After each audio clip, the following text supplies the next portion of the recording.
The Dark Night of the Soul by St. John of the Cross. Book 2, Chapter 7. Continues the same matter, and considers other afflictions and constraints of the will. The afflictions and constraints of the will are now very great likewise, and of such a kind that they sometimes transpierce the soul with a sudden remembrance of the evils in the midst of which it finds itself, and with the uncertainty of finding a remedy for them. And to this is added the remembrance of times of prosperity now past. For as a rule, souls that enter this night have had many consolations from God, and have rendered him many services, and it causes them the greater grief to see that they are far removed from that happiness, and unable to enter into it. This was also described by Job, who had had experience of it, in these words: I, who was wont to be wealthy and rich, am suddenly undone and broken to pieces. He hath taken me by the neck. He hath broken me and set me up for his mark to wound me. He hath compassed me round with his lances. He hath wounded all my loins. He hath not spared. He hath poured out my bowels on the earth. He hath broken me with wound upon wound. He hath assailed me as a strong giant. I have sewed sackcloth upon my skin, and have covered my flesh with ashes. My face is become swollen with weeping, and mine eyes are blinded. So many and so grievous are the afflictions of this night, and so many passages of Scripture are there which could be cited to this purpose, that time and strength would fail us to write of them. For all that can be said thereof is certainly less than the truth. From the passages already quoted, some idea may be gained of them. And that we may bring the exposition of this line to a close, and to explain more fully what is worked in the soul by this night, I shall tell what Jeremiah felt about it, which, since there is so much of it, he describes and bewails in many words after this manner. I am the man that sees my poverty in the rod of his indignation. He hath threatened me, and brought me into darkness, and not into light.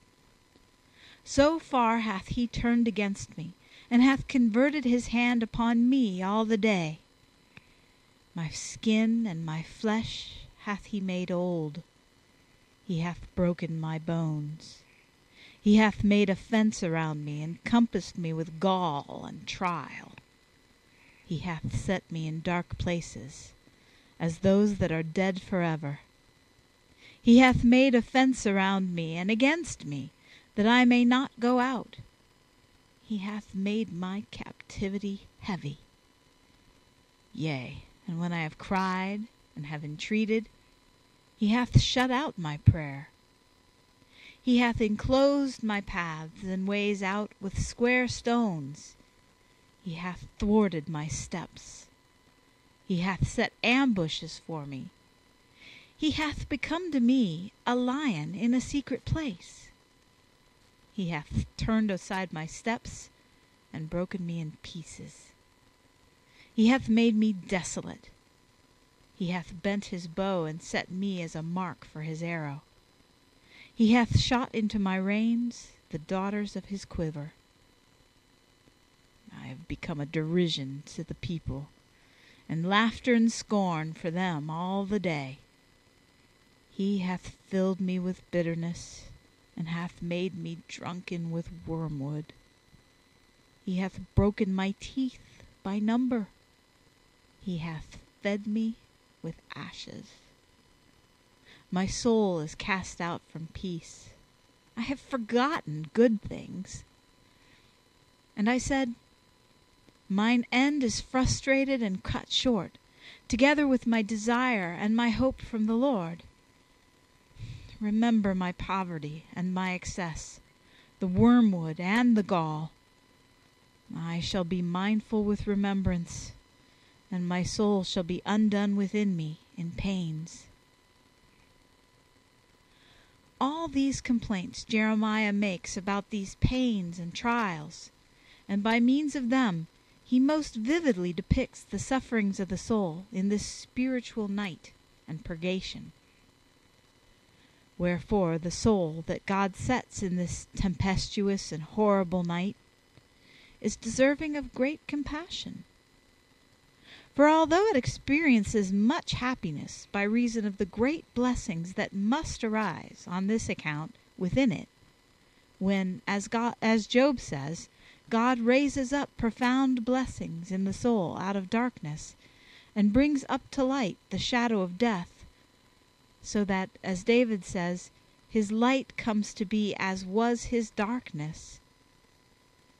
Yet, notwithstanding, by reason of the dreadful pain which the soul is suffering, and of the great uncertainty which it has concerning the remedy for it, since it believes, as this prophet says here, that its evil will never end, and it thinks, as David says likewise, that God set it in dark places like those that are dead, and for this reason brought its spirit within it into anguish, and troubled its heart, it suffers great pain and grief, since there is added to all this, because of the solitude and abandonment caused in it by this dark night, the fact that it finds no consolation or support in any instruction, nor in a spiritual master.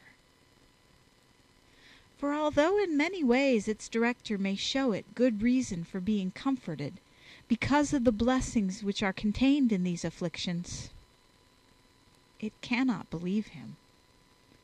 For it is so greatly absorbed and immersed in the realization of those evils wherein it sees its own